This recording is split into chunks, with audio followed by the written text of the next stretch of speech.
Jimmy, got a message from a listener that you're going to be interested in. It'll take you back a few years, but you'll like hearing this because you did some good. JB did good. Good job, JB. JB helped somebody out. A couple times here or there, yeah. Yeah, it says, oh my gosh, you are the best. JB, 24 years ago, I emailed you desperate for information on your fertility doctor. You actually replied. People are shocked when we reply. I don't know why, but they're shocked when we reply. She says, Dr. Seeker was and still is Dr. Seeker. Amazing. I now have a 23-year-old son, 22-year-old daughter, 17-year-old daughter because of him and you.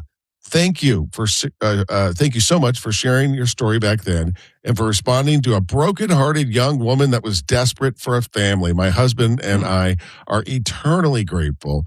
Blessings to you both. Aww. That's awesome. Yeah, Dr. Seeker is a miracle worker. So, yeah, we couldn't get pregnant. We couldn't get pregnant for a long time.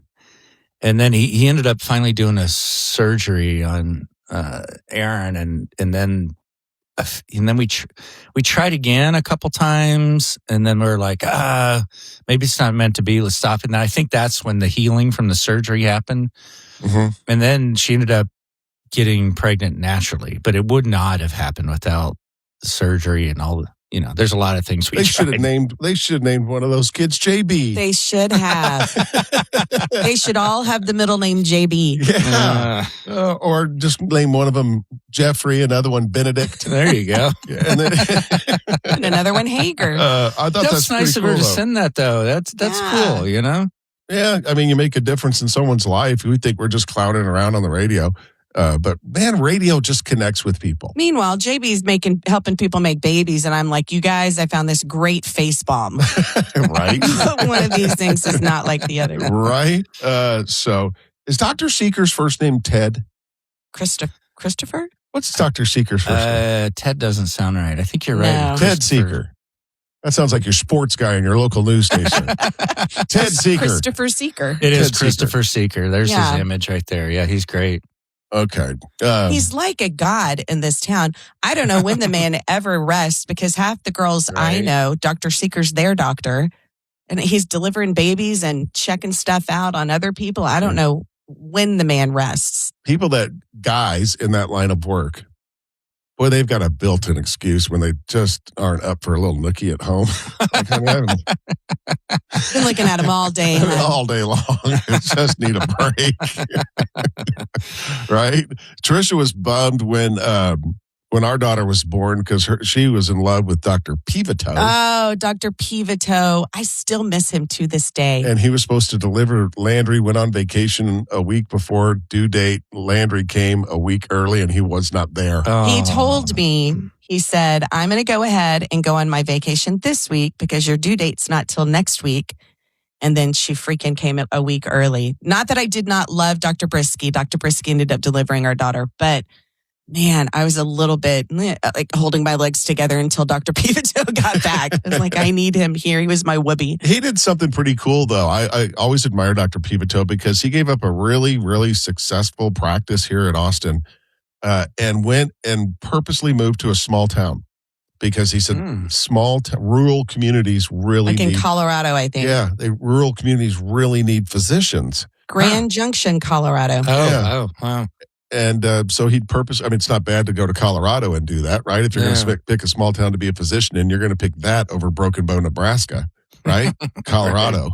So there's a picture of him. I see his sweet face. He's probably retired by now, isn't he? I don't know, but I tell you this, I've never loved a doctor more than I love Dr. Pevoto. More than the heart doctor that... No, that's a different kind of love. The heart doctor made me feel funny. Dr. Pevoto made me feel safe. The heart doctor asked Tricia to bear down like she's having a bowel movement. She's like, no, I will not do that. The super hot cardiac doctor got all close to my ear in his whispery, sexy voice when he had his stethoscope listening to my heart. I was all nervous, and then he whispered, bear down like you're having a bowel movement. And I said, I will not do that. Oh, God. Oh, man. Everybody doing all right with the last remnants of winter here, hopefully, I think. Man, I know. I was looking at like the 10-day forecast, and there's some other overnight freezes. We're not completely out of the woods for this season. But as long as we're rid of the condensation. Yeah. Right? That's the part. How you doing with tracking down Avery Tomasco? Yeah, I've been emailing with them. He, hold on. I wouldn't be surprised if Avery listened to us back in the day. He graduated from Westlake in 2015. Oh, you know what? Or A&M 2015. I think we can have him on in a little bit this morning. Oh, really? Yeah, I think he's available for us to talk to him this morning. Okay. Let me double check, but I think he might jump in today. All right, cool. Well, we'll get on that. Coming up next, Tricia's got the story we love. What do you have? All right, remember I told you about those George Strait tickets that went on sale? His surprise announcement for his April concert dates? Yes. Yeah, the bad people. The reason we can't have nice things are already happening. Ticket prices are skyrocketing. Details coming up. 1031austin.com. This is the JB and Sandy Show on Austin's 80s station 103.1. Stick around. Coming up on the show, Avery Tomasco is going to join us from CBS Austin. He's Tricia's newest, I think, might be favorite, funniest weather guy in Austin. Yeah, I think he's my funny weather boo. Really roped you in during the storm, right? It takes an extreme situation like that for love to happen, and Avery, he got me. Yeah, Tricia, I think, is a lot like a lot of women that if you are not funny, she has no use for you. I can't be your friend. Especially with guys. Like, you got to be funny, otherwise you can't participate. Right. Tricia, right? So stick around. We'll talk to Avery in just a little bit. The stories we love. George Strait made the announcement, 2 surprise concerts in Austin at the Moody Theater, April 9th and 11th. Pre-sale tickets went on sale this past Monday. And even though a ton of Austinites and other people were hoping to end up with great tickets to go see the King, it did not go their way. A bunch of people snagged the limited available tickets and are now selling them at ridiculously high prices. Seats that are normally $200 to $300 going for $1,000 to $2,000 on resale sites. If you wanted floor seats that normally sell for $1,000 to $3,000, somebody is selling them for $11,000. They'll never get $11,000. that. Those prices will come down. That's just their first, let's see how much I can get price. You know what I mean? No one's going to pay $11,000. Come on. Well, I hope not, but it's just ridiculous that they can buy them up at normal pricing and resell them at all. Whoever buys them is going to end up paying more than they should have had to. Well, I don't know. I mean, it's America. You buy low, sell high. That's the game. I mean, it's like, why are tickets any different than any other commodity? Why can't you sell them just like anything else? Like at the Trader Joe's bags that are selling for thousands and thousands of dollars? Yeah, why not? I mean, these are opportunists, man. These are business people. I know, but they have the means to go in and just buy all the tickets up. You know, somebody who scraped together $200 to go see George Strait goes online, they're gone. And now for the same price, the same seat, they have to come up with $1,000 to go see him. Some people can't do that. I just think it's crappy when it's that pervasive. Well, there's a lot of things that are cost prohibitive for me that I can't do. No one cares. You know what I mean? That's true. My dream car would have been affordable at its original price, but they go up over time. Right. I know. I'm just making an argument. That's all. I understand. I agree. It's in the entertainment world. It's a crappy thing to do to people, but it is business. I mean, it is people making a buck. Am I wrong? They've tried to crack down on it a few times, like scalping, illegal outside the venue, things like that. They've tried all kinds of stuff I think there's been lawsuits over it, but it seems like another one of those laws that never gets enforced, just like the one that said commercials on television have to be the same volume as the television the program that you're watching. That never happened. That just angers me. Every time. Just you're nodding off. Yes. Just when it hits you. Exactly. The loud drives commercial me pops on. Crazy. But so anyway, the George Strait show, I'm sure it's all sold out. Now, I just wonder, with shows like this that are high dollar tickets, right? Especially the up close ones. If you're a rich person that spends that kind of money on tickets and you do it half a dozen times a year, do you end up sitting right next to the other rich a-hole that bought the ticket next to you every single time? Yeah. Because there's only a handful of people that can do that. Right. There's only, I'm saying it's just not cool for the average Joe who just wants to go see It's George like Strait. the really rich donors who want to go to ACL tapings. So they donate to PBS TV, which they don't care about otherwise than the ACL tapings. There you are next to them every free time. Has anyone here ever been to a ACL taping? Mm-hmm. I have. Yeah, I've been I did two of them. when I was down on campus a long time ago. Mm-hmm. Oh, who'd I see? Let me think of his name. Old school country guy. Charlie Pride. No. Dilbert McClinton. Delbert McClinton. That's who I saw. Good one.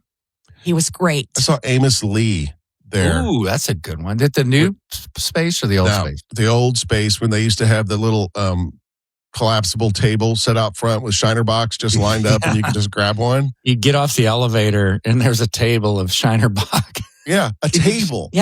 Of red Solo cups full of Shiner Bock. And it was just a room, like the cameras and the cords and stuff are right behind you. You're just sitting in fold out chairs right in front of the stage. I remember that threw me for such a loop. I've been to a taping at both venues. I went to one at the old place on campus on the third floor, I think, whatever it was. And I saw Spoon. Oh. Didn't know much about him at the time. And I remember thinking, oh, this is a student run show. It's going to be cool to see all the students working. No. These are a bunch of geezers.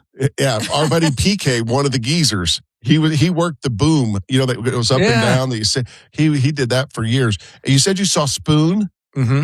Can I tell you a weird story about Spoon? So Spoon was an Austin band, right? They started in Austin. They toured. They left, spent a bunch of time in L.A., so L.A. was trying to claim them. They're back here, from what I understand, more time here. But they're definitely Austin connected. One of the founding members of Spoon, and I don't know if he was the singer or drummer or what he did, but he's got his own sauna shop now in Austin, selling saunas. Oh, wow. Yeah. A buddy of mine went to go see, he's considering getting a sauna, and he went and he started talking to the guy. My buddy's a big music head, and they started talking. He's like, I played in Spoon for a while. He goes, and just the lifestyle just about killed me. Mm. He said, just the touring and everything. And he goes, I've just come back to Austin fully embracing, a healthy lifestyle and all that. So that was kind of cool. When you mentioned Spoon, of all things. The other taping I went to, which was at the Moody, was pretty epic. It was Steve Miller. Oh wow! Was that right after he played on Congress Avenue? Remember? Quite a while after, but he played. He played that whole concert on Congress. That was a weird one, wasn't it? Yeah, that was fun though. A stage in front of the Capitol, and it just went for a mile down Congress. That was Miller. Cool. But it's one of those, you forget how many hits. It was just hit after hit after hit. And if you've never been to a taping, it's kind of cool because sometimes they'll stop and restart. Because they're told, if you need to redo something, get it right. They'll edit for television. So that's kind of neat too when you get to see that process. Speaking of Steve Miller, I read an interview from him once. They were like, so are you going to write any new music? And he goes, why? Why would I do that? No. Why would I do that? I mean, people come for the hits. Right. And I'm doing just fine with the, big old jet airliner. I'm just doing fine. He's got him covered. Yeah, I think he's from Waco. Not sure. I thought it was Dallas. Hillsboro. Let's just go right up I-35. Waxahachie. Italy. I got Italy for it. Carl's Corner, anybody? That's fine. Stick around. We're going to talk to Avery Tomasco from CBS Austin. Tricia, he got you. He did. I mean, that's a really rare thing for a media person to do. If you think about it. Weather guy on CBS Austin now made a fan because of one or two social media posts. Yeah, that were funny and sarcastic and poking fun at everybody freaking out about panic buying. I'm in. Yeah, and his boss, Amy Villarreal, should give him a raise. Mm-hmm. He should be handsomely rewarded. Because he's out there getting new viewers to CBS Austin. Stick around. We'll talk to Avery coming up. Hang on. Need extra cash in your life? The $1,000 payday is back this morning at 9. 103.1, Austin's 80s station. Well, it's that time of the year again, and you're thinking about all the things you're going to get right this year. The gym membership, getting more sleep, drinking more water, all that kind of stuff. Well, don't forget about your house. Don't forget about your roof. Your home is your biggest investment. Your roof is what keeps everything beneath you warm and dry. January is a great time to think about your roof. And when you do that, think about my friends Scott and Stacy Feller and their team at Kangaroo. They've been taking care of roofs and families across Central Texas for more than 25 years. You can give them a call, even if it's just for a little bit of peace of mind to get that inspection done. Kangaroo, they're professional, they're honest, and they're always going to shoot you straight. If everything is in order, they're going to tell you your roof's in great shape. Don't worry about it. If it needs a little bit of attention, they're going to tell you exactly what you need done. Either way, you're going to feel great knowing your home is in order. Find them online at callkangaroof.com. Well, that's it. Do us a solid and copy and paste the link to this episode and send it to a friend or two. Thanks for listening.